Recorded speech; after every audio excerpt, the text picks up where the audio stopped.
एक साधु नदी के किनारे अपना डेरा डाले हुए था।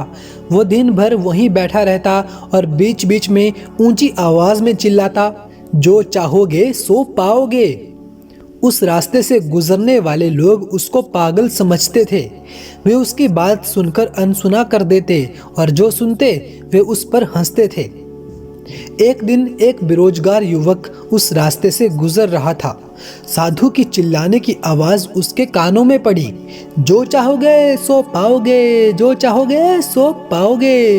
ये वाक्य सुनकर वो युवक साधु के पास आ गया और उससे पूछने लगा, बाबा, आप बहुत देर से जो चाहोगे सो पाओगे चिल्ला रहे हो, क्या आप सच में मुझे वो दे सकते हो जो मैं पाना चाहता हूँ? साधु बोला, हाँ बेटा, लेकिन पहले तुम मुझे ये बताओ कि तुम पाना क्या चाहते हो? युवक बोला, बाबा, मैं चाहता हूँ कि एक दिन मैं हीरों का बहुत बड़ा व्यापारी बनूं। क्या आप मेरी इस इच्छा को पूरी कर सकते हो? साधु बोला, बिल्कुल बेटा, मैं तुम्हें एक हीरा और एक मोती देता हूँ। उससे तुम जितने चाहे हीरे मोती बना लेना। साधु की बात सुनकर युवक की आंखों में आशा की ज्योति चमक उठी। फिर साधु ने उसे अपनी दोनों हथेलियां आगे बढ़ाने को कहा। युवक ने अपनी हथेलियां साधु के सामने कर दी। साधु ने पहले उसकी एक हथेली पर अपना हाथ रखा और बोला, बेटा, ये इस दुनिया का सबसे अनमोल हीरा है। इसे समय कहते हैं। इसे जोर से अपनी मुट्ठी में जकड़ लो। इसके द्वारा तुम जितने चाहे उतने हीरे बना सकते हो।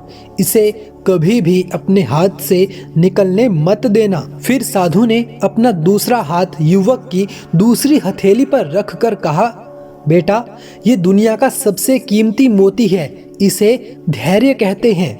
धैर्य यानी पेशेंस। जब किसी कार्य में समय लगाने के बाद भी वांछित परिणाम प्राप्त ना हो, रिजल्ट ना मिल रहा हो, तो इस धैर्य नामक, पेशेंस नामक मोती को धारण कर लेना।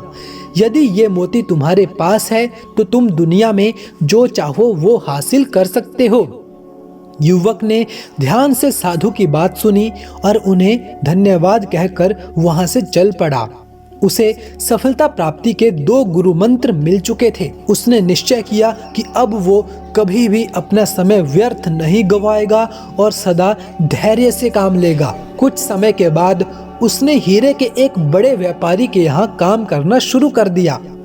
कुछ सालों तक वो दिल लगाकर बिजनेस के सभी अप्स एंड डाउन्स, सभी रूल्स सीखता रहा और एक दिन अपनी मेहनत और लगन से अपना सपना साकार करते हुए हीरे का बहुत बड़ा व्यापारी बना। दोस्तों, इस कहानी से हमें सीखने को मिलता है कि लक्ष्य प्राप्ति के लिए हमेशा समय और धैर्य नाम के हीरे मोती को अपने साथ रखें। अपना समय कभी भी व्यर्थ ना जाने दें और कठिन समय में धैर्य का दामन बिल्कुल भी ना छोड़ें। सफलता जरूर मिलेगी। उम्मीद करता हूँ आपको ये वीडियो अच्छी लगी होगी। वीडियो को लाइक करके चैनल को सब्सक्राइब जरूर करें। वीडियो देखने के लिए, कहानी सुनने के लिए आपका बहुत बहुत धन्यवाद।